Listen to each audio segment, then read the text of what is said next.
मंजिल पढ़ने का तरीका।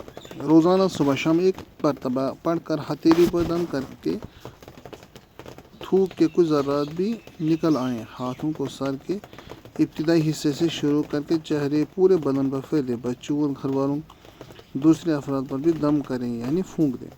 पानी की एक खास बोतल बनाकर इस पर दम किया करें, इसी से पिएं। कम अज़ कम तो मिलाते रहें, इंशाअल्लाह असरात से महफूज रहेंगे। अगर किसी पर जादू, जिन या किसी किस्म के असरात हो तो दम करदा पानी पिलाएं और इस पर इसके बिस्तर पर इसके कमरे की दीवारों पर छिड़कें। अगर दुकान मकान की हिफाजत के लिए पढ़ें तो मकान दुकान में इसके विद करें या पानी पर दम करके वहाँ छिड़कें। मंजिल को बेवजू हैज़ की हालत में पढ़ते वक्त आयत को हाथ न लगाएं। इलाज के लिए हैज़ की हालत में पढ़ना हाथ लगाए बगैर पढ़ सकते हैं। मंजिल खुद भी पढ़ें, औरतें भी पढ़ें, बच्चों को भी इसकी ताकीद करें।